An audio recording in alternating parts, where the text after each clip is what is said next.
Praise the lord. Yes, nice. Morning మీరు చెప్పినప్పుడు యేసయ్య మనకు అందరికీ ఉచితంగా స్వేచ్ఛనిచ్చానని చెప్పారు కదా. అయితే యేసయ్య పాప మన్నింపులో ఎంత స్వేచ్ఛనిచ్చారు? ఎన్నిసార్లు అదొకసారి ఏంటది? పాప మన్నింపులో పాప ఆయన క్షమ కూడా అనంతంగా అన్లిమిటెడ్గా ఉంటుంది. మనకంత సీన్ లేదు. ఆయన క్షమ అనంతంగా ఉంటుంది. నన్ను నా స్టూడెంట్ ఎంసీఏ స్టూడెంట్ ఒక ప్రశ్న అడిగాడు. ఫేర్వెల్ అయిపోయింది, కూర్చొని భోజనం చేస్తున్నాం. జనరల్గా క్లాస్ రూమ్లో క్రైస్ట్ గురించి నేను దేవుడి గురించి ఎప్పుడు చెప్పను, but they know that I'm a Christian. So మాట్లాడుకుంటూ ఉన్నాం, స్టూడెంట్స్తో చాలా ఫ్రెండ్లీగా ఉంటాం కాబట్టి సార్ వచ్చి అడిగాడు, సార్ శ్రీకృష్ణ పరమాత్ముడు శిశుపాలుని 99 తప్పులు క్షమించాడు, 100వ తప్పు చేస్తే చంపేశాడు. యేసు ప్రభు ఏంటి సార్ ఎన్ని తప్పులైనా క్షమిస్తాడు, ఎందుకని అని అడిగాడు. ఒక హిందువు, లక్ష్మారెడ్డి అబ్బాయి పేరు. నేను అన్నాను, ఆయన ఎందుకు క్షమించలేకపోయాడంటే క్షమించడానికి అక్కడ పునాది లేదు. ఇక్కడ క్షమించడానికి క్రీస్తే తన రక్తాన్ని చిందించాడు. పరిమితమైన మానవుడు చేసినటువంటి పాపాలకు అపరిమితమైన దేవుడు వచ్చి తన ప్రాణాలను పెట్టాడు కాబట్టి ఎంతటి తప్పైనా క్షమించగలడు, ఎన్నిసార్లైనా క్షమించగలడు, ఎంతమందినైనా క్షమించగలడు. అదే క్రీస్తుకి కృష్ణకి ఉన్న తేడా. చెప్పండి.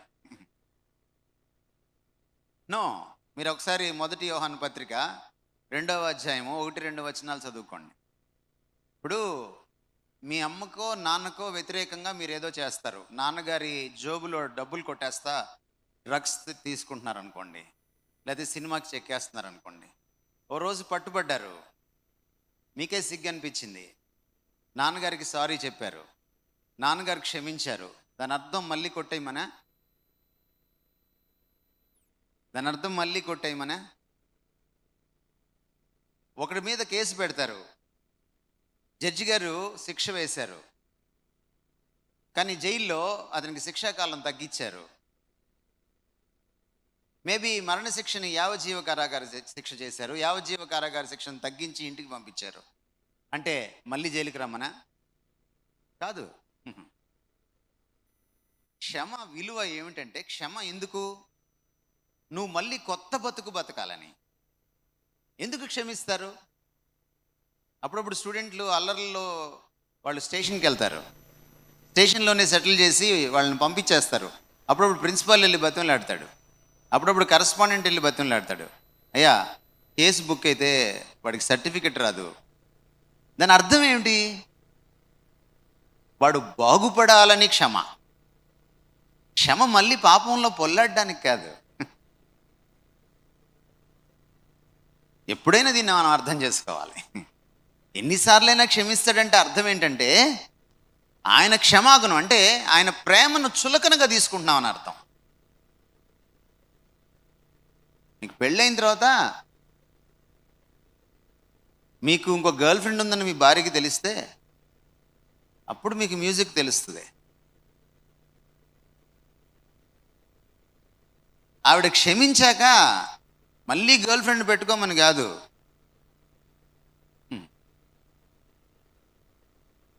ఒకవేళ నువ్వు మళ్ళీ ఆమె క్షమను కానీ నువ్వు తక్కువగా తీసుకొని, ఆమె ప్రేమను చులకనగా తీసుకొని నువ్వు మళ్ళీ గర్ల్ ఫ్రెండ్ దగ్గరికి వెళ్తే, లేదా ఇంకో గర్ల్ ఫ్రెండ్ని పెట్టుకుంటే, ఈసారి ఇంకా గర్ల్ ఫ్రెండ్ దగ్గరికి వెళ్ళకుండా చేసేస్తుంది నిన్ను.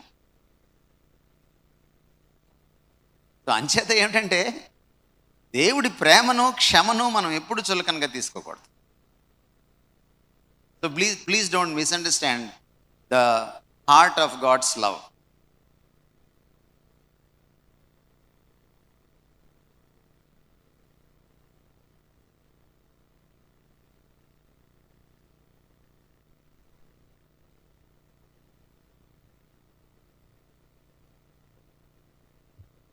హలో సార్, దేవుడు ఆల్ఫాయు ఒమేగాయు అయి ఉన్నారు కదండి. రైట్. దేవుడు చెప్పండి. చంద్రదీప్ సార్. ఏమండి? చంద్రదీప్ సార్. ప్రదీప? చంద్రదీప్. ఓకే, దీప్. ఓకే, దీప్ అర్థమైంది. చెప్పండి, వెలిగించండి దీపం. అంటే ముగ్గురు అయి ఉన్నారు గనక ఆయనలో ప్రేమ ఉంటుంది, ఒక్కడు కాదు గనక అని అంటూ ఉంటాం కదా. ఎగ్జాక్ట్లీ. మరి ఆయనలో కృప అనేది ఎవరిని క్రియేట్ చేయకముందు ఉందా? ఎందుకంటే పాపం పుడితేనే కృప, మర్సీ అవన్నీ వస్తాయి కదా. సో కృప, మర్సీ అన్నది క్రియేషన్ అయ్యి పాపం వచ్చాయా, లేదంటే ముందే ఆయనలో ఉన్నాయా? అంటే ఎలా ఉన్నాయా? మంచిగా ఆలోచిస్తున్నారు. గుడ్. దైవ స్వభావం గురించి అడుగుతున్నారు మీరు ప్రశ్న. అనంత తత్వంలో మీరు మా మ్యాథ్స్ మాస్టర్ని అడగండి. అనంతంలో మార్పు ఉండదు. ఇన్ఫైనైట్ ఎప్పుడు కూడా కాన్స్టెంటే. ఒప్పుకుంటారా? 10th క్లాస్ లోపు నాలెడ్జ్ ఇది. దీనికి పెద్ద చదువు అక్కర్లేదు. ఇన్ఫైనైట్ ఎప్పుడు కాన్స్టెంటే ఉంటుంది. ఇన్ఫైనైట్గా ఏమైనా కలపండి, అది ఇన్ఫైనైట్గానే ఉంటుంది. ఇన్ఫైనైట్లోంచి ఏమైనా తీసేయండి, అది ఇన్ఫైనైట్గానే ఉంటుంది. Infinite is always constant. దేవుడు ఇన్ఫైనైట్ అయితే ఆయనలో నిన్న, నేడు, నిరంతరం ఒకే స్థితి ఉంటుంది, మారదు. దూతల్ని సృష్టించక ముందు ఒకలాగే ఉంటాడు. మనిషిని సృష్టించక ముందు ఒకలాగే ఉంటాడు. మనిషి పాపం చెయ్యకముందు, చేశాక ఒకలాగే ఉంటాడు. దేవుడికి ఎక్స్ట్రా ఏం రాదు. కాకపోతే ఎక్స్ప్రెషన్ మారుతుంది. కృప ఏమిటి? కృప ప్రేమ యొక్క ఎక్స్ప్రెషన్. కరుణ ఏమిటి? దయ ఏమిటి? ఇవన్నీ కూడా ప్రేమ ఎక్స్ప్రెషన్స్. అంటే కొన్నిసార్లు నాన్న ప్రేమతో చాక్లెట్ కొనిస్తాడు.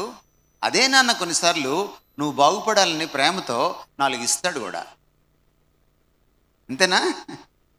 2 చాక్లెట్లు కొనివ్వడం, 2 తగిలించడం, 2 ఉంటాయి ప్రేమలో. ఎక్స్ప్రెషన్ మారింది, ప్రేమ ఒకటే. కాబట్టి ఇప్పుడు నాన్న కొత్తగా మారాడంటే ఏం మారలా, నువ్వు తప్పు చేసిన తర్వాత. అదే నాన్న. సో తప్పు చేసిన తర్వాత, తప్పు చేయకముందు దేవుడు ఒకలాగే ఉంటాడు. ఎక్స్ప్రెషనే మారుతుంది అంతే. Don't worry.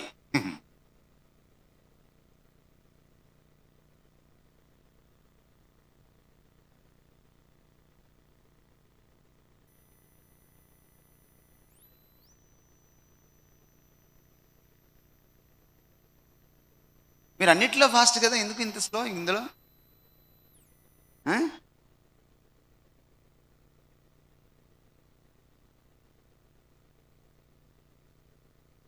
ఇది ఊత్ రిట్రీటేనా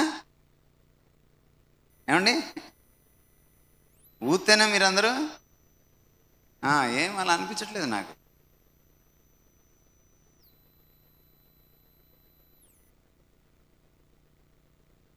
ఇంత నిశ్శబ్దమా?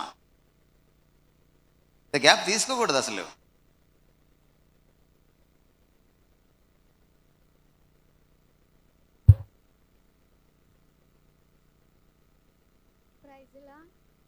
అమ్మా చెప్పండి. Tell me your name first. My name is Aksha. అమ్మా అక్ష. ఓకే, చెప్పండి, మీ ప్రశ్న అడగండి. కట్ అవుతున్నట్టుంది మీ mike. My name is Aksha. మీ ప్రశ్న చెప్పండి. అన్యజనులుగా ఉన్నప్పుడు నేను అనుకున్నాను. కట్ అవుతుందండి, మైక్ కట్ అవుతుంది. అది కార్డ్లెస్ కదా, మీరు స్తంభం చాటున ఉన్నారు, అది ప్రాబ్లం. సిగ్నల్ రావట్లేదు అక్కడికి. కొంచెం ఇటు వస్తారా? కొంచెం యువతలకు రండి. సిగ్నల్ కనెక్ట్ అవ్వట్లేదు. టెక్నాలజీ ప్రాబ్లం అది. ఇలా ఇక్కడికి ఫ్రంట్కి రండి. రైట్, ఇప్పుడు అడగండి. అదే నేను అన్యజనురాలుగా ఉన్నప్పుడు నాకు ఒక క్వశ్చన్ వచ్చింది. అదేంటంటే మార్చండి బ్రదర్, అదేదో ప్రాబ్లం ఉండండి. దగ్గర పెట్టుకోండమ్మా, దగ్గర పెట్టుకుని మాట్లాడండి. అన్యజనుల్లో దుష్ట శిక్షణ, శిష్ట రక్షణ. దీనికి అర్థం ఏంటంటే తప్పు చేసిన వాళ్ళని శిక్షిస్తారు. దేవతలు అనుభవాడు వారు ఉగ్ర రూపం దాల్చి వచ్చి పాపం చేసిన వాళ్ళని శిక్షిస్తారు కదా. కానీ నేను తెలుసుకున్న దాంట్లో యేసు ప్రభు వారు పాపం చేసిన వాళ్ళతో ఫ్రెండ్లీగా ఉంటారు, రిలేషన్ పెట్టుకుంటారు. అప్పుడు నాకు అనిపించింది, ఈ దేవుడేంటి పాపం చేసిన వాళ్ళతో ఫ్రెండ్షిప్ చేస్తున్నాడు, వాళ్ళని రిలేషన్ పెడుతున్నారు అని నేను అనుకున్నాను. ఓకే, ఇది మీ డౌట్. ఇదే వండర్ఫుల్. కూర్చోండి. మంచి ప్రశ్న అడిగారు. నేను గత కొన్ని సంవత్సరాలుగా, దాదాపు 10 దశాబ్ద కాలం పైనే ప్రశ్నలను ఎదుర్కొంటున్నాను. ఇది కొంచెం కొత్త ప్రశ్న, మంచిగా అడిగింది ఆ అమ్మాయి. ఇక్కడ ప్రాబ్లం ఏంటంటే అమ్మా, మనం విశ్లేషణ చేసేటప్పుడు పాపిని దేవుడు శిక్షించుకుంటూ వెళ్తే ఒక్కడు కూడా మిగలడు. That's number 1. ఎందుకంటే ఒక్క మహాత్ముడు కూడా పాపి కానోడు లేడు. పాపులున్నారు, మహాపాపులున్నారు, మహాత్మ పాపులున్నారు, అంతే తప్ప మనం అందరం పాపంలో కొలీగ్స్. ఇప్పుడు ఇది ప్రాబ్లం. అందువల్ల దేవుడు శిక్షించడం మొదలెట్టాడు అనుకో, దుష్ట శిక్షనే దేవుడి కార్యక్రమం అయితే భూమి మీద ఒక్కడు కూడా మిగలడు. ఇది మన ధర్మమే కాదు, క్రైస్తవ ధర్మమే కాదు, ఏ ధర్మమైనా ఒప్పుకుంటుంది. ఇందాక మీకు మనధర్మశాస్త్రం గురించి చెప్పాను. అహం పాపం, ఆత్మ పాపం, కనుక ఎవడు మిగలడు. మరి దేవుడు ఏం చేయాలి? దేవుడు ఏం చేయాలి మరి? కరోనా వైరస్ వచ్చింది, మీకు అర్థం కావాలంటే.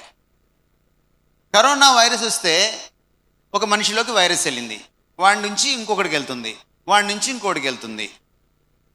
ఇప్పుడు ఏం చేయాలి? వైరస్ని చంపాలా? వైరస్ వచ్చిన వాడిని చంపాలా? మీరు చెప్పండి. పాపం కూడా వైరస్ లాంటిదే కదా. వైరస్ వచ్చిన వాళ్ళందరినీ షూట్ చేసేమన్నాడు అనుకోండి, కిమ్, మన కొరియా కింగ్, కరెక్టేనా? దేవుడు కిమ్ లాగా ప్రవర్తించలేదు. అది అందుకని ఆయన ఏం చేశాడంటే, ఇప్పుడు డాక్టర్ గారు ఏం చేస్తారు? కరోనా వైరస్ వచ్చిన దగ్గరికి వస్తాడా, దగ్గర రాడా? ఆన్లైన్ ట్రీట్మెంట్ ఇస్తాడా? రావాలి, పట్టుకోవాలి. డాక్టర్ గారికి రిస్క్ ఉంటుంది, అయినా వచ్చి డాక్టర్ గారు సేవ చేయాలి. అప్పుడే కదా ఆయన్ని మనుషులు బా దేవుడయ్యా నువ్వు అంటారు. మరి దేవుడే వచ్చి ఈ వైరస్ అంటుకున్న వాళ్ళ పక్కన కూర్చుంటే ఆయన ఎందుకు నువ్వు యాక్సెప్ట్ చేయలేకపోతున్నావు?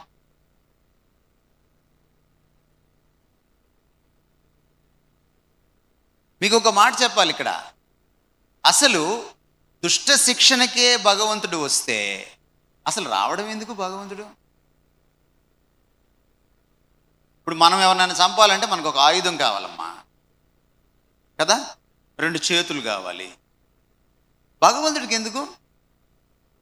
భగవంతుడికి ఆయుధం కావాలా చంపడానికి? మరి సృష్టించడానికి ఏం ఆయుధంతో సృష్టించాడు? దేవుడికి ఆయుధాలు అక్కర్లేదు చంపడానికి. కరోనా ఇస్తే చాలు, తిన్న క్రిమి చాలు, లేదా నువ్వు రోడ్డు మీద వెళ్తుంటే ఓ పాము కాటేస్తే చాలు, ఓ పిడుగు మీద పడితే చాలు, ఓ లారీ గుద్దేస్తే చాలు. తావడానికి ఎన్ని మార్గాలు? అన్లిమిటెడ్ మార్గాలు. అన్లిమిటెడ్ అంటారు కొటేషన్స్. అందుకని యేసు ప్రభు ఏం చేశారంటే, ఆయన దుష్టుణ్ణి చంపకుండా దుష్టత్వాన్ని చంపాలనుకున్నాడు. పాపిని చంపకుండా పాపాన్ని చంపాలనుకున్నాడు. పాపిని బ్రతికించి ఓ పక్క, పాపాన్ని మరో పక్క చంపాలనుకున్నాడు. జస్ట్ లైక్ వైరస్ని చంపి మనిషిని ఎలా బ్రతికిస్తున్నామో, ఆయన పాపాన్ని చంపి మనిషిని బ్రతికించాలనుకున్నాడు. అందుకనే మనిషిని ప్రేమించాడు, మనిషితో స్నేహించాడు, వాడు పాపైనా స్నేహించాడు. ఆయన వచ్చినప్పుడు మాస్క్ వేసుకోలేదు, అయినా ఆ పాపం అనే కరోనా ఆయనకు అంటుకోలేదు. ఎందుకంటే పాపాన్ని రెసిస్ట్ చేయగలిగిన పరమ పవిత్రుడు ఆయన. సాధారణంగా పవిత్రులు ఏం చేస్తారు? పీఠం మీద కూర్చుంటారు. కాస్త డబ్బులుంటేనే మనం ఎవరికి దొరకం. ఇప్పుడు చాలామంది మన క్రిస్టియన్ స్పీకర్స్ ఎవరికి దొరకట్లా, చుట్టూ బౌన్సర్లు పరిగెడుతున్నారు. ఆ స్పీకర్లను చూస్తే స్పీకరా మహేష్ బాబు అర్థం కావట్లేదు మనకి. అలాగైపోయింది పరిస్థితి. వాళ్ళని రీచ్ అవ్వాలంటే మనం ఎన్నో తలుపులు దాటి వెళ్ళాలి, అవునా? వాళ్ళకి కనీసం ఫోన్ చేయాలంటే మధ్యలో 4 ఎత్తుతారు. కానీ ఈయన దేవుడై ఉండి సమీపింపరాని తేజస్సులో ఉండేవాడు, వచ్చి మన మధ్య నివసించాడు, పాపులమైన మనతో స్నేహం చేశాడు. మనలాంటి కొలీగ్స్, పాపంలో కొలీగ్స్ అయిన ఈ దైవజనులు సమీపింపరం తేజస్సులోకి వెళ్ళిపోయారు. ఇప్పుడు ఎవరు గ్రేట్ అంటారు మీరు? సో మీ థింకింగ్ని మీరు సరి చేసుకోవాలి. You have to appreciate Jesus instead of questioning Jesus.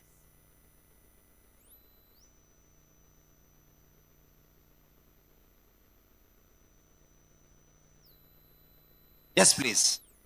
అయ్యా మైక్ ఇవ్వండి. ఎస్, దేవుడు మీ అన్ని పేరు చెప్పండి. దేవానంద్. దేవానంద్, రైట్. దేవుడు అన్ని చేయగలరు, అన్ని మన మైండ్ కూడా కంట్రోల్ చేయగలరు కదా. దేన్ని? మన మైండ్, మన ఆలోచనల్ని అన్ని కంట్రోల్ ఆలోచనల్ని ఏం చేయగలడు? మనం మంచి చెడు కంట్రోలా? ఓకే. అన్ని చేయగలరు కదా. ఆ, మరి అసలు పాపం అనేది ఎందుకు ఉంచాలి అసలు దేవుడు? మనకి స్వాతంత్రం ఇచ్చారు, అన్ని బార్డర్స్ పెట్టారు, ప్రతిదీ అన్ని సరౌండ్ చేశారు, మనం ప్రొటెక్ట్ చేశారు. కానీ మన పాపం అనేది ఎందుకు అసలు ఉంచాలి? పాపమే తీసేస్తే, ఇప్పుడు మీరు ఎగ్జాంపుల్ చెప్పారు కరోనా వైరస్ అని, కరోనా వైరస్ తీసేయచ్చు కదా, పాపం అనేది ఎందుకు ఉంచాలి అసలు? ఈరోజు టాపిక్ మర్చిపోయి ప్రశ్న అడిగావు.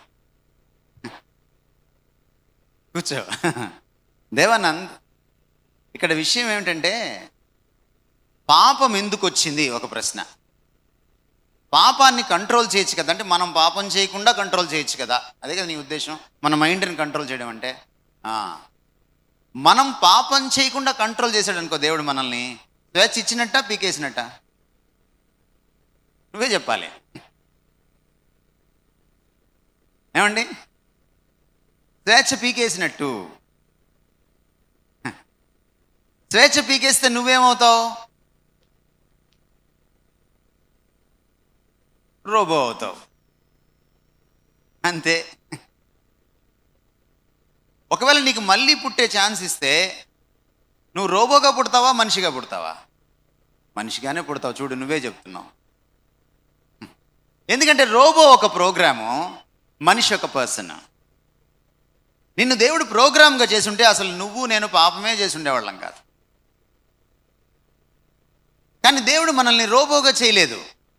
ఎందుకు చేయలేదంటే మనం సృష్టించిన రోబోలు ఉన్నాయే, వాటిని ప్రేమించిన దానికంటే దేవుడు మనల్ని ఎక్కువ ప్రేమించాడు. మన రోబోలు ఏదైనా తప్పు చేస్తే మీరు సిలువ ఎక్కుతారా? మనం సృష్టించిన రోబోలే కదా, అప్పుడప్పుడు తప్పు చేస్తాయి కదా, మీరేమైనా సిలువ ఎక్కుతారా? ఎక్కరు. కానీ మనల్ని తన పోలికలో సృష్టించి ఆ పోలికలో స్వేచ్ఛనిచ్చాడు. స్వేచ్ఛ ఎందుకు ఇచ్చాడు? మంచి జరగాలంటే స్వేచ్ఛ ఉండాలి. మీకు చిన్న ఎగ్జాంపుల్ చెప్తాను.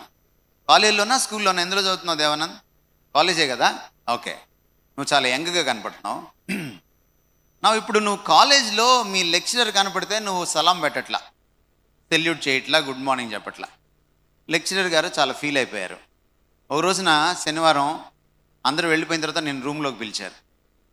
అరే, నీకు రోజుకి 100 రూపాయలు ఇస్తా, దయచేసి అందరి ముందు నేను కనపడినప్పుడు మాత్రం నన్ను విష్ చేయాలరా నువ్వు అని అంటే అది గౌరవం అవుతుందా? నువ్వు సార్ని ఎప్పుడు విష్ చేస్తే గౌరవం అవుతుంది? నీ అంతటా నువ్వే ఆయనకు సలాం చేస్తే అది సలాం అవుతుంది, అంతేనా? అంటే స్వేచ్ఛ ఉంటేనే మంచి కూడా జరుగుతుంది. అర్థమవుతుందా? మనకి ఈరోజు అర్థం కాదు ఏమిటంటే ప్రేమ స్వేచ్ఛ రెండు కలిసి ప్రయాణం చేస్తాయని మనం అర్థం చేసుకోలేకపోయాం. అందరికీ ఐ లవ్ యూ చెప్పలేము, అందరి చేత ఐ లవ్ యూ చెప్పించుకోలేము. కానీ మనం ఏం చేస్తున్నాము? గొంతు మీద కత్తి పెట్టి ఐ లవ్ యూ చెప్తావా సస్తావా అంటున్నాం.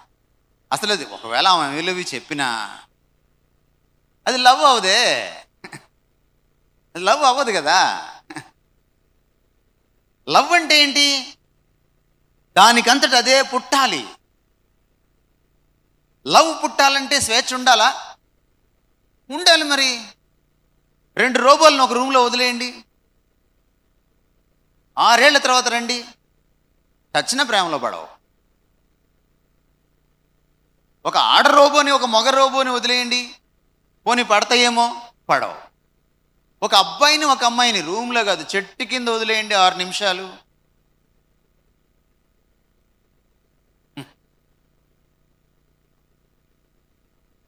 ప్రోగ్రామ్కి పర్సన్కి ఇదే తేడా. దేవుడు ఎందుకు స్వేచ్ఛనిచ్చాడంటే మంచి జరగాలని స్వేచ్ఛనిచ్చాడు. స్వేచ్ఛనివ్వకుండా నిన్ను సృష్టించవచ్చు, నువ్వు రోబో అవుతావు, మంచి జరగదు చెడు జరగదు. కానీ స్వేచ్ఛనిచ్చినప్పుడు మంచి మాత్రమే జరగదు, చెడు జరిగే అవకాశం ఉంటుంది. ప్రతి ఇంట్లో వంటగదిలో కూరగాయలు కోసే కత్తి ఉంటుంది, ఉంటుందా? ఉంటుంది. ఆ కత్తితో కూరగాయలు కోయచ్చు, వాళ్ళ ఆయన తలకాయ కూడా కోయచ్చు కదా, వాళ్ళ ఆవిడ జుట్టు కూడా కోయచ్చు కదా. కత్తి ఉండడం తప్ప కత్తిని ఉపయోగించడంలో తప్ప. స్వేచ్ఛ ఉండడం తప్పు కాదు, స్వేచ్ఛను ఉపయోగించడంలో తప్పు ఉంది. వాడెవడో అన్నట్టు నేరం నాది కాదు ఆకలిది అన్నట్టు, ఎందుకురా వాడిని పొడిసావంటే నేరం నాది కాదు కత్తిదని ఎట్టంటావు? అందువల్ల ఏమిటంటే దేవుడు ఎందుకు స్వేచ్ఛనిచ్చాడంటే మంచి కోసమే ఇచ్చాడు. నువ్వు జీవితాన్ని ఎంజాయ్ చేయాలని. స్వేచ్ఛ లేకపోతే నువ్వు జీవితాన్ని ఎంజాయ్ చేయలేవు కాబట్టి, మంచి జరగాలని. కానీ అదే స్వేచ్ఛను తీసుకొని నువ్వేం చేసావు? కూరగాయలు కోయకుండా ఉతికి కోసావు. అక్కడే పాపం వచ్చింది. సో ఇక్కడ ఉపయోగంలో తప్పే తప్ప, ఇది సద్వినియోగమా దుర్వినియోగం అన్న దాంట్లోనే తప్పు ఉంది తప్ప స్వేచ్ఛలో తప్పు లేదు. సో స్వేచ్ఛ అందుకు ఇచ్చాడు కాబట్టి అందుకనే మైండ్ని కంట్రోలు చెయ్యడు. నీకై నువ్వు యేసుప్రభు దగ్గరికి వచ్చినప్పుడు, ఆయన నీ హృదయంలోకి వచ్చినప్పుడు, నీకై నువ్వు స్వేచ్ఛతో ఆయనకి లోబడినప్పుడు, అప్పుడు నీ మైండ్ కంట్రోల్ చేస్తాడు. ఎందుకంటే నువ్వు ఆయనకి కమిట్ అయ్యావు కాబట్టి. ఎవరిని జుట్టు పట్టుకొని తీసుకొచ్చి కంట్రోల్లో పెట్టుకోడు ఆయన. ఎవరైతే ఆయన కంట్రోల్లోకి వస్తారో వాళ్ళ మైండ్స్నే ఆయన కంట్రోల్ చేస్తాడు. అంటే కంట్రోల్ చేయడంలో కూడా స్వేచ్ఛను హరించడు. He will not tamper with your freedom. Such a beautiful God we have. Such a gentle and loving God we have.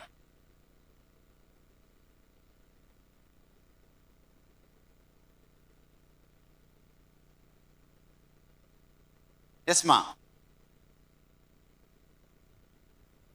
My name is Glory. మీరు కూడా బయటకు రావాలి. అంటే దాని కిందకి సిగ్నల్ అందట్లేదు. కొంచెం ఈ ప్లేస్లోకి రండి. Yes, My name is Glory. Glory. చర్చిలో ఇద్దరు యవనస్తులు, అంటే ఒక అతనేమో బాగా దేవుళ్ళో ఎక్కువ ఉంటారు, ఒక అతనేమో దేవుళ్ళో అంటే బయట సిన్ ఎక్కువ చేయడం, బయట అలా చేస్తూ ఉంటారు. సంఘంలో కానీ అతనికి ఎక్కువ అవకాశాలు రావడం అలా అవుతూ ఉంటాయి. అంటే బాగా బలంగా ఉండే అతనికి అవకాశాలు లో ఉన్న వాళ్ళు అతన్ని అవకాశం ఇస్తున్నారా? ఎక్కడో ఒక కేస్ స్టడీ చేశారు మీరు. స్టడీ అర్థమైంది. మీరు మొదలెట్టినప్పుడు ఇది వ్యూహాత్మక ప్రశ్న ఏమో అనుకున్నాను. ఇది చాలా వాస్తవమైన ప్రశ్న. ఇది చాలా సంఘాల్లో కూడా జరుగుతుంది. ఇది ఇక్కడ ప్రాబ్లం ఏంటంటే అమ్మా, ఈ దేవుడు అవకాశం ఇచ్చాడని మనమే అవకాశాలు లాక్కుంటూ ఉంటాం. మనతో వచ్చిన ప్రాబ్లం ఇది. మనం ఏది నిజం చెప్పం కదా. అవకాశాలు లాగేసుకొని దేవుడు నాకు అవకాశం ఇచ్చాడు అంటుంటాం. దేవుడు ఎప్పుడు అలా అవకాశాలు ఇవ్వడు. మీకు ఒక విషయం చెప్తాను. ఏలి అనే ఒక పాస్టర్ గారు ఉండేవాళ్ళు. పాత నిబంధనలు దొరుకుతాడు ఆయన. చాలా సీనియర్ మోస్ట్ పాస్టర్.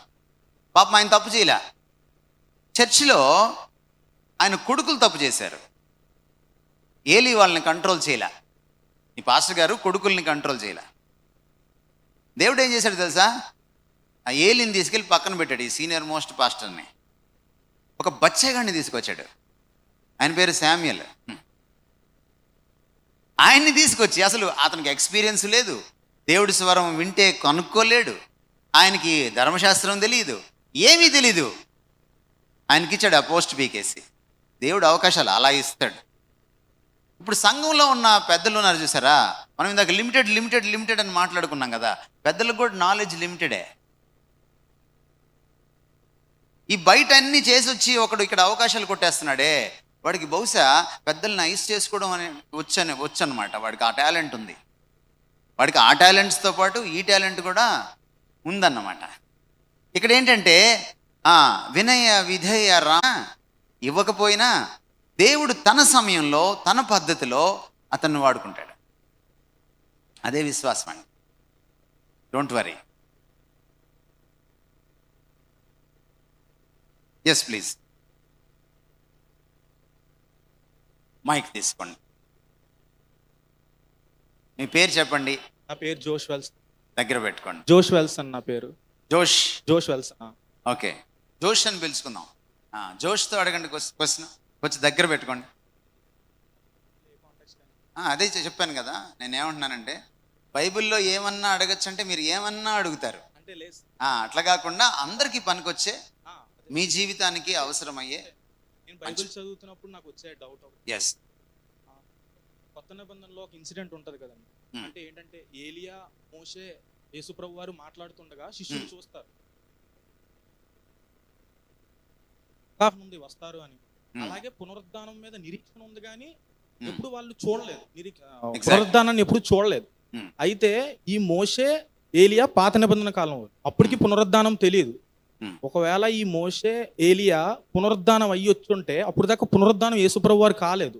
వీళ్ళు పునరుద్ధానం అయ్యి వచ్చారా లేదా, ఒకవేళ పునరుద్ధానం కాకపోతే ఆ ప్రత్యక్షత ఏంటి, ఎలా అయ్యారు, ఏంటి, వాళ్ళు ఏ రూపంలో ఉన్నారంటారు? అంటే అది కాదు సార్, పునరుద్ధానము అప్పుడు దాకా లేదు. అంటే పునరుద్ధానం ఎవరు కాలేదు, గురించి అవగాహన లేదు.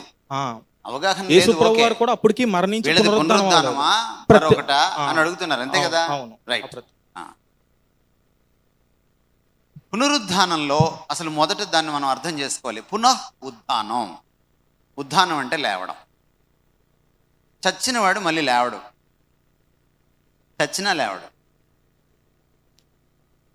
అలాంటి పరిస్థితుల్లో మళ్ళీ లేచాడు అంటే దాన్ని పునరుద్ధానం అన్నారు. రిజరెక్షన్, సర్జ్ అన్నమాట, మళ్ళీ. అయితే ఈ పునరుద్ధానం ఎలా ఉంటుంది, దాని స్వభావం ఎలా ఉంటుంది? ఒక కొత్త శరీరంతో లేస్తాం, ఇక మరణం లేనటువంటి శరీరంతో లేస్తాం. అసలు అమృత మహోత్సవం అప్పుడు జరుగుద్ది అనమాట. మృతము లేని మహోత్సవం అనమాట అది, అమృత మహోత్సవం. ఇక దీనికి మరణం ఉండదు ఈ శరీరానికి. అంతేకాదు, సైంటిఫిక్గా మాట్లాడితే ఆ శరీరము 3+ డైమెన్షనల్ శరీరం అన్నమాట. అంటే ఈ గోడలోంచి కూడా దూసుకొని వెళ్ళిపోతుంది, ఆ స్తంభంలోంచి కూడా దూసుకుని వెళ్ళిపోతుంది. శరీరానికి ఏం కాదు, గోడకేం కాదు. అర్థమైందా? ఇది పునరుద్ధాన శరీరంకు ఉన్నటువంటి స్వభావం. అయితే పునరుద్ధానం గురించి మనకు కొత్త నిబంధన ఏం చెప్తుందంటే, యేసుక్రీస్తు వారు మొదట లేచారు, ఆయన ప్రథమ ఫలం. కాబట్టి యేసుక్రీస్తు వారికి ముందు ఆయన లాంటి కొత్త నిబంధనలో చెప్పినటువంటి పునరుద్ధానం లేదు, లేనే లేదు. మరి ఈ మోషేకి, ఏలియాకి, వీళ్ళకి ఏం జరిగింది అని మనం చూస్తే, నిజానికి ఏలియా చనిపోలేదు. ఇప్పుడు పునరుద్ధానం ఎవరికి? మృతి నొందిన శరీరము మళ్ళీ అమృత తుల్యంగా లేవడం. చూసారా? కానీ ఈ కేసు ఎవరికి అప్లై అవ్వదు? ఏలియాకి అప్లై కాదు. మోషే శరీరం గురించి మనకు తెలియదు, మేబీ ఆయన కూడా అలాగే వెళ్ళడం మనకు తెలియదు. It's a mystery. సో వీళ్ళిద్దరు వచ్చారు యేసుక్రీస్తు వారు కొండపైన రూపాంతరం చెందినప్పుడు.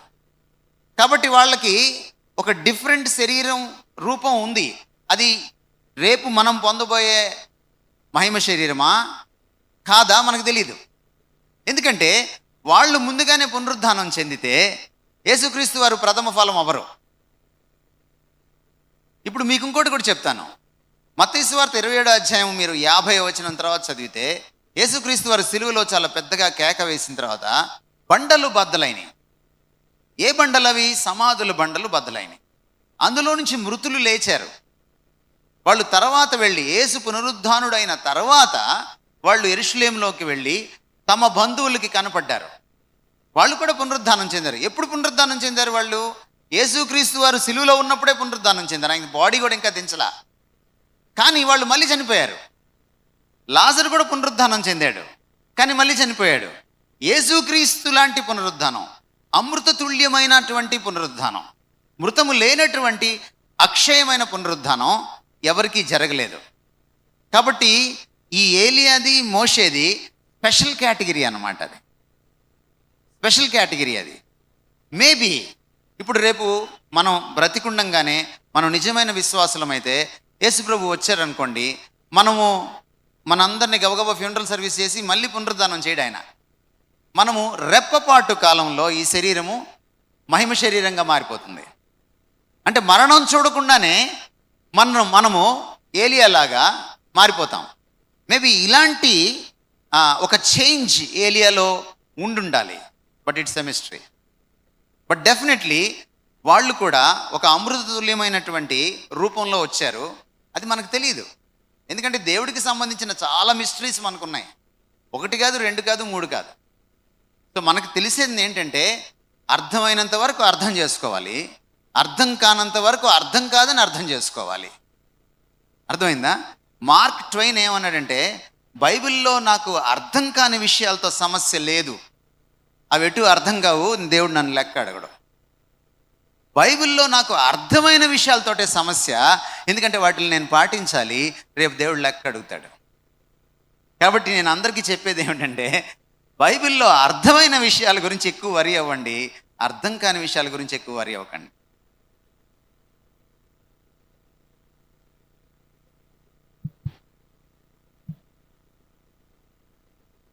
ప్రెసిడెంట్ అన్న, నా పేరు పాల్సన్. అయితే నేను మామూలు బస్ స్టాప్లో వెయిట్ చేసినప్పుడు కొంతమంది నలుగురు వచ్చి మీకు సువార్త చెప్తానని నాతోటి వచ్చి ఏమన్నారంటే, బైబిల్లోని మనకు ఒక తల్లి ఉన్నారు, పరలోకంలో తల్లి ఉన్నారని చెప్పారు. అయితే నేను వాళ్ళకి సరే అయితే మీరు ప్రూఫ్ చూపించండి అంటే, బైబిల్లో ప్రకటన గ్రంథం 22:17 ఓపెన్ చేసి వాళ్ళు చూపించారనమాట. ఇలాగా అక్కడ ఆత్మయు అలాగే తల్లియు ఇద్దరు పిలుస్తున్నారు అంటే అందులో ఉంటుంది. అలా పిలిచి వాళ్ళు మీకు జీవజాలాన్ని ఇస్తున్నాము, మీరు వచ్చి తీసుకోండి అని ఉంటుంది అందులో. అయితే వాళ్ళకి అలా కాదు, మీరు దాన్ని వేరేలాగా అర్థం చేసుకున్నారు. అసలు బైబిల్లోనే ఉన్నది ముగ్గురే, తండ్రి, కుమార, పరిశుద్ధాత్మ. అంటే వాళ్ళు ఇంకా ఎలా చెప్తున్నారంటే, ఇంకా మామూలు నామకార్థ క్రైస్తవ కింద ఉన్నా లేదా ఎవరైనా ఉంటే ఇంకా గుడ్డిగా నమ్మేస్తారనమాట. అంటే అంత పర్టికులర్గా ఎక్స్ప్లెయిన్ చేస్తారనమాట. కాలాన్ని విడదీసుకుని మొదట యెహోవా అన్నాడు, తర్వాత యేసుక్రీస్తు, ఇప్పుడేమో ఆత్మకాలం అయిపోయింది, ఇప్పుడు తల్లికాలం వస్తుంది అని ఇలాగా ఎక్స్ప్లెయిన్ చేయడం ఎలాగనిపించిందంటే, ఓ ఇది కూడా ఉన్నదా బైబిల్లో, ఎలాంటిది కూడా ఉన్నదా అని ఆలోచించి అది దీని గురించి కొంచెం అవేర్నెస్. ఈ బ్యాచ్ని ఏమంటారంటే తల్లి దేవుడి సంఘం బ్యాచ్ అంటారు. ఇది తల్లి దేవుడి సంఘం బ్యాచ్ అనమాట. వీళ్ళు ఏమంటారంటే, తండ్రి ఉన్నాడు కాబట్టి తల్లి కూడా ఉండాలి, ఆ తల్లి పరిశుద్ధాత్మే. తండ్రి కాలం అయిపోయింది, కుమారుడి కాలం అయిపోయింది, ఇప్పుడు తల్లి కాలం స్టార్ట్ అయింది అని చెప్తారనమాట. వీళ్ళు కొరియా నుంచి వచ్చారు. ఎంత చెప్పినా మీరు పడలేదనుకోండి, మీకు ఇంకోటి చెప్తారు, నువ్వు మా మాట వింటే కొరియా తీసుకెళ్తామంటారు. అది కొరియా తీసుకెళ్తారో లేదో తెలియదు, కానీ మీరు కొరియా దైవంతో పెట్టుకున్నట్టే వాళ్ళతో పెట్టుకుంటే. చాలా కుటుంబాలు విడిపోయినాయి కూడా, చాలామంది పిల్లలు గాయబ్ అయిపోయారు కూడా. ముఖ్యంగా యంగ్స్టర్స్ని పట్టుకుంటారు వాళ్ళు. ఇప్పుడు వాళ్ళు వచ్చి ఫస్ట్ మీతో అన్నమాట ఏంటి, బస్ స్టాండ్లో సువార్త అన్నారు. అప్పుడు మీరేమనాలి వాళ్ళతోటి? సువార్త అనే మాట ఎక్కడుందో ముందు చూపించండి అని అడగాలి. సువార్త అనే మాట ఎవరితో లింక్ అయి ఉందో అడగాలి. సువార్త ఎప్పుడు కూడా, సువార్త అనే మాట కొత్త నిబంధనలోనే వాడారు, పాత నిబంధనలో వాడలేదు. సువార్త అనే మాట ఎప్పుడు క్రీస్తుతోటే ముడిపడి ఉంది. మీరు చెప్పే కొత్త సువార్త ఏంటి? వేరొక సువార్త ఎవరైనా చెప్తే, దేవదూతైన శాపగ్రస్తుడని పౌలు చెప్పాడు కదా. ప్రభు వచ్చే లోపు ఇలాంటి పిచ్చి పిచ్చి బోధలు చాలా వస్తాయి. అందుకనే నేను మీకు అందరికీ మనవి చేసేది ఏంటంటే, కాస్త ఈ ఫేస్బుక్లోకి వెళ్ళడం, వాట్సాప్లోకి వెళ్ళడం, మిమ్మల్ని మీరు మర్చిపోయి ఏమండి, మీరేం చేయాలంటే వాక్యం చదవడం మొదలు పెట్టాలి. హార్డ్ కాపీ, సాఫ్ట్ కాపీ కాదు. సెల్ ఫోన్లో చదవడం కాదు. ఎందుకంటే మీరు సెల్ ఫోన్లో 2 వాక్యాలు చదివేటప్పటికి టింగ్ మన ఒకటి వస్తుంది, అందులోకి వెళ్ళిపోతారు బుడుంగుమని. ఇంక మీరు బయటికి రారు. మీరంతా అభిమన్యులు, లోపలికి వెళ్ళడమే తప్ప బయట రావడం రాదు మీకు. అందువల్ల మీరేం చేయాలంటే ఆ సెల్ ఫోన్ని కాస్త దాన్ని కుతికి కట్టేసి దాన్ని సైలెంట్ మోడ్లోనో లేకపోతే దాన్ని ఫ్లైట్ మోడ్లోనో దాన్ని స్విచ్ ఆఫ్లోనో పడేసి మీరు వాక్యం చదవాలి. ఎప్పుడైతే వాక్యం చదువుతారో మీరేం చేయాలి, ఏం చేయగలుగుతారు, అవతల వాళ్ళకి చెప్పగలుగుతారు. ఇప్పుడు వాళ్ళు ఏం చేస్తున్నారు, తప్పుడు బోధకులు వచ్చి ఇదిగో ఇది ఇక్కడ ఉంది, ఇది ఇక్కడ ఉంది, ఇది ఇక్కడ ఉంది, ఇది ఇక్కడ ఉంది అంటున్నారు.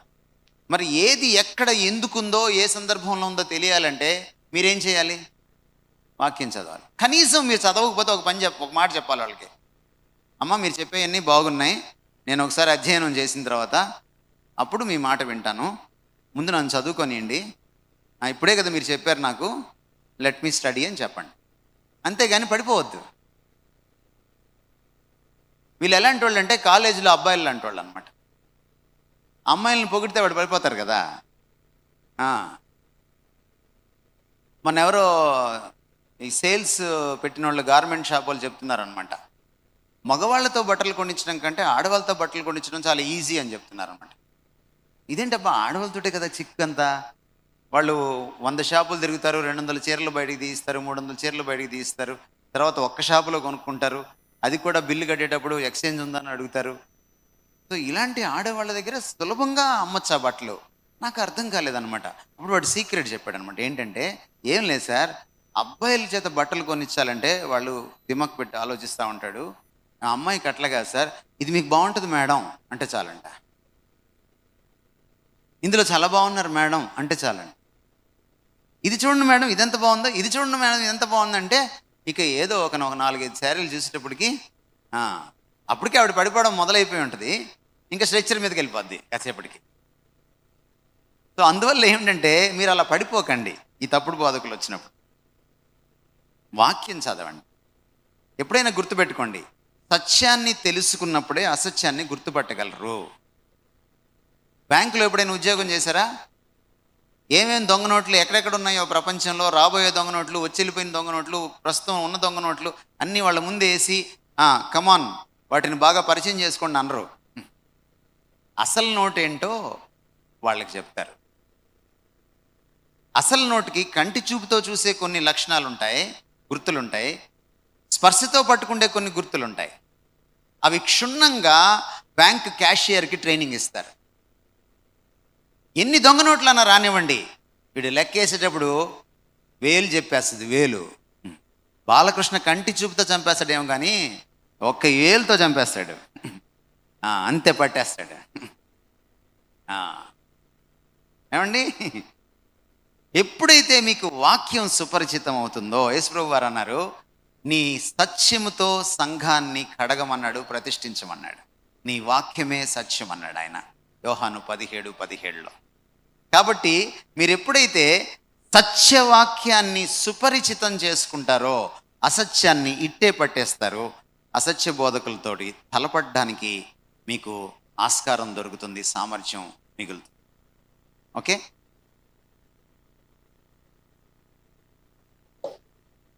అమ్మా కొత్త వారికి ఛాన్స్ ఇద్దాం. అక్కడ ఒక అబ్బాయి.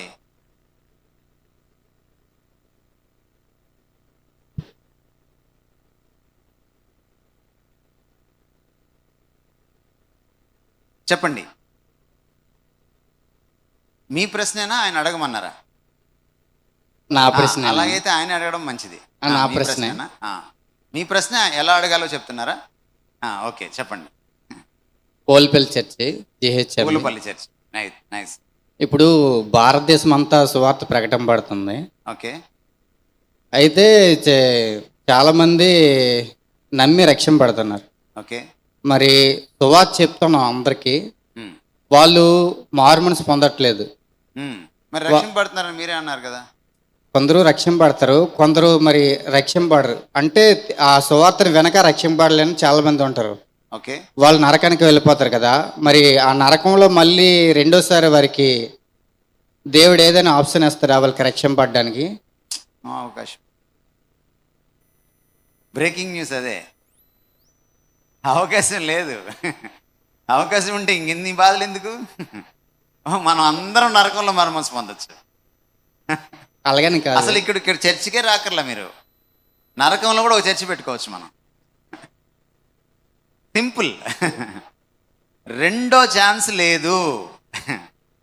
There is no other chance. మరి రెండో మరణం గురించి ఉంది కదా, రెండో మరణం గురించి ఒకసారి వివరిస్తారు. రెండో మరణం, అందుకనే నేను అడిగింది మిమ్మల్ని. ఇట్లా రావద్దు, డైరెక్ట్గా రహదారిలో వచ్చేయండి.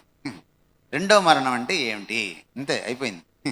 రెండో మరణం అంటే ఏంటంటే, మొదటి మరణం శారీరక మరణం, రెండో మరణం నరకం. ఇప్పుడు మీరు రెండో మరణం ఏంటి అంటే, మీకు ముందు మరణానికి డెఫినేషన్ తెలియాలి. మరణం అంటే ఎడబాటు, సెపరేషన్, వేర్పాటు, దూరం అయిపోవడం. చూసారా? ఒక దోసకాయని 2 ముక్కలు చేసి వేరు చేసామనుకోండి, అది మరణం. శరీరంలోంచి ఆత్మ వేరైందనుకోండి, అది శారీరక మరణం. నరకాన్ని రెండో మరణం అని ఎందుకు పిలిచారంటే, మీరు జాగ్రత్తగా గమనించండి. దేవుడికి నరకం దూరంగా ఉంటుంది, దేవుడు లేకుండా ఉంటుంది, దేవుడికి సెపరేట్ అయి ఉంటుంది. Eternal separation. అందుకే దాన్ని ఇటర్నల్ డెత్ అన్నారు. అంటే ఎప్పుడు నిత్యకాలం దేవుడికి దూరంగానే ఉంటుంది.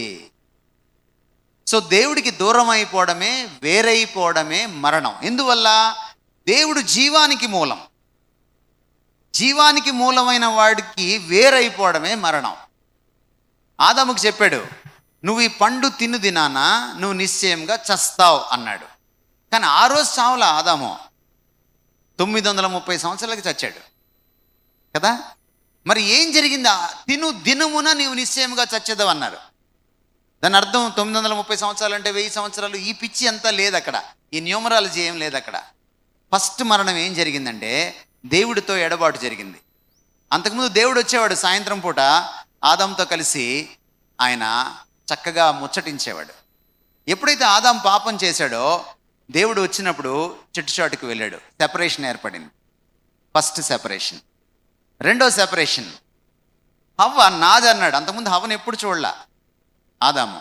దేవుడు అనస్థీషియా ఇచ్చి ఆయన పక్కటెముకను తీసి హవ్వను తయారు చేసి, ఆ అనస్థీషియా తగ్గిపోయిన తర్వాత కళ్ళు తెరువు ఆదాము అని అంటే, ఫస్ట్ బూజుగా ఎవరో కనపడ్డారు. మళ్ళీ తర్వాత చూసినప్పటికి ఒక అందమైన హవ్వ కనపడింది. ఆయన హవ్వ అని అనుకోలేదు, ఎవరు ఈవిడ అనుకోలేదు. ఆయన వెంటనే ఏమన్నాడు? నాది.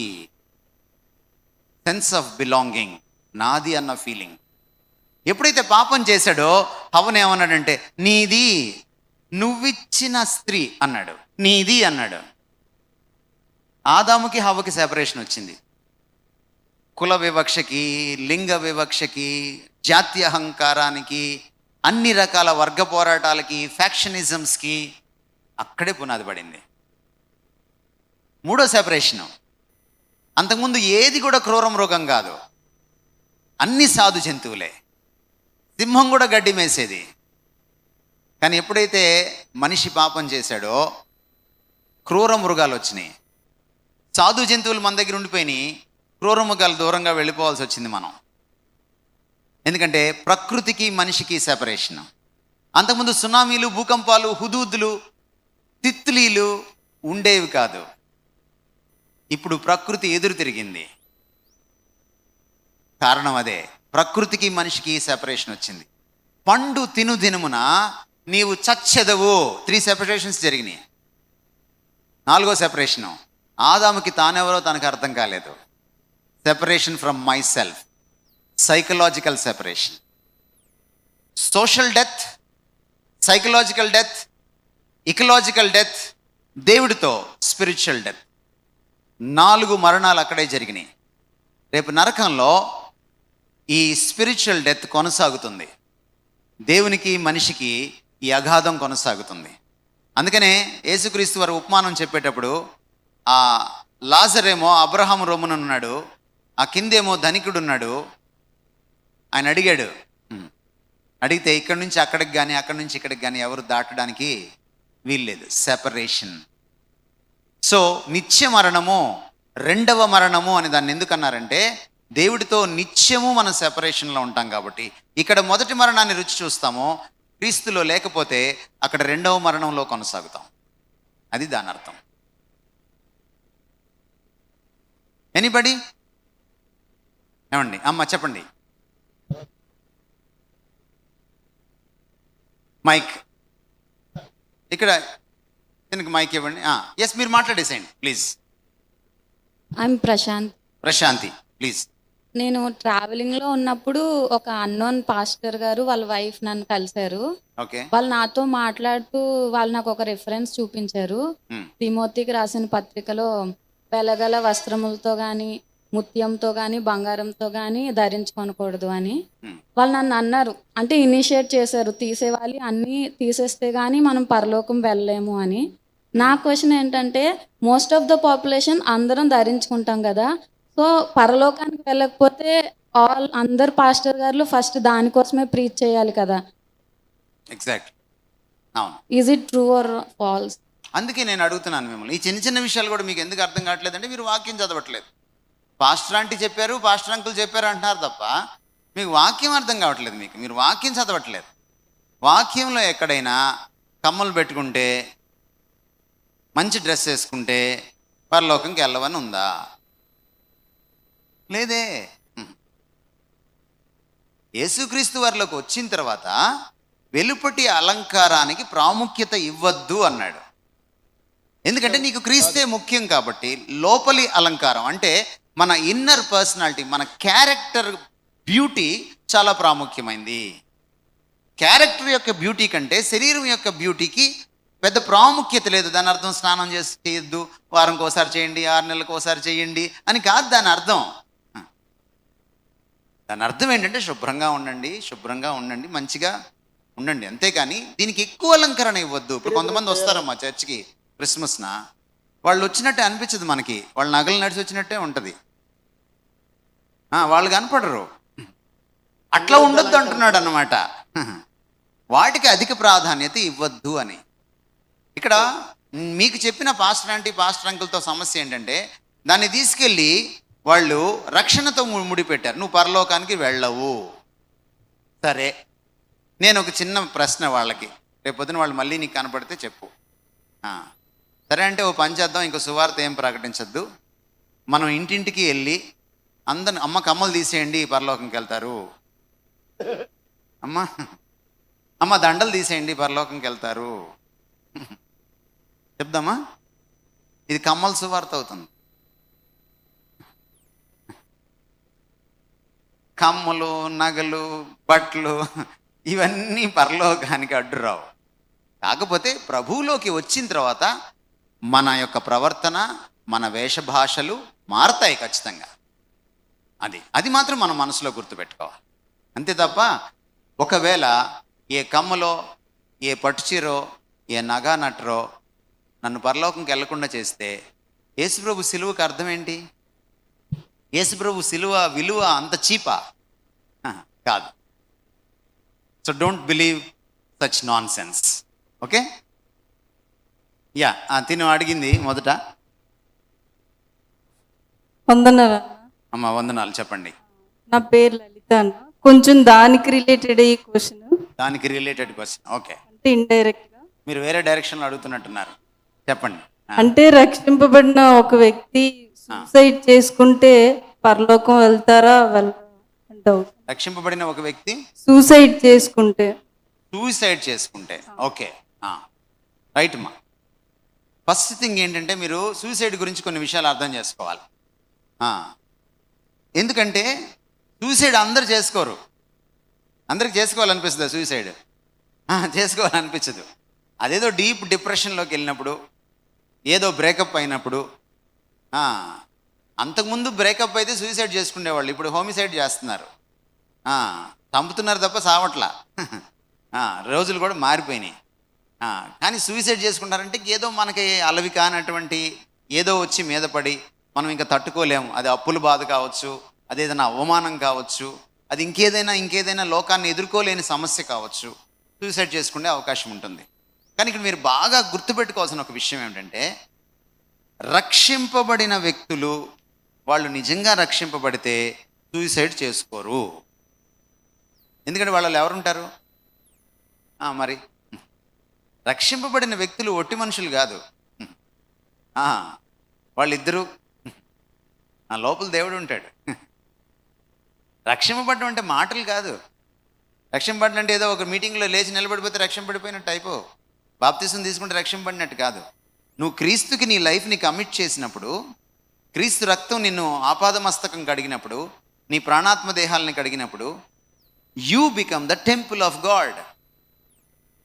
నువ్వు దేవుని దేవాలయం అయినప్పుడు నువ్వు ఆత్మహత్య ఎలా చేసుకుంటావు?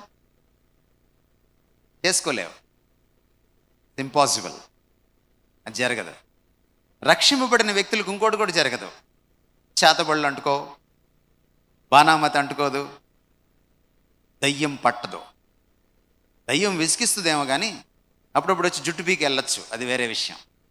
ఒక చిటికిని వెళ్ళి లాగి వెళ్ళొచ్చు, నీ పొట్టలో ఒకసారి ఒక పొడి పొడిచి వెళ్ళొచ్చు, అంతే తప్ప అది నీ లోపలికి మట్టుకు రాలేదు. ఎందుకంటే నువ్వు ఒక్కడివి కాదు, నువ్వు ఒక్కదానివి కాదు. God is there inside. Such a powerful God. మరణాన్ని గెలిచిన దేవుడు, సర్వాధికారి అయిన దేవుడు, దయ్యాన్ని వణికింపచేసే దేవుడు లోపల ఉంటాడు. మీకు చిన్న ఎగ్జాంపుల్ చెప్తాను. ఊజా బోర్డు ఆడడం వచ్చా మీకు? ఊజా బోర్డు కొంతమంది కార్పొరేట్ కాలేజెస్లో చదివే వాళ్ళు ఆడుతూ ఉంటారు. ఊజా బోర్డు అంటే తెలుసా? తెలుసు కానీ తెలియనట్టు ఉంటున్నారు మీరు.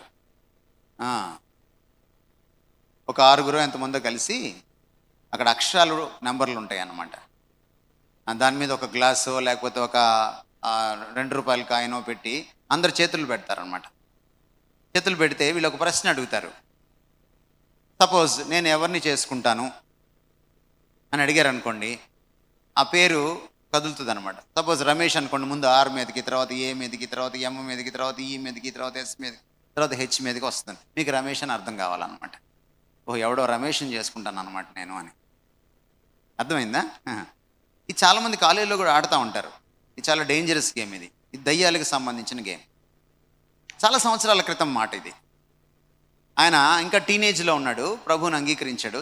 గొప్ప దేవుని భక్తుడు. ఆయన పేరు డాక్టర్ A.W. టోజర్.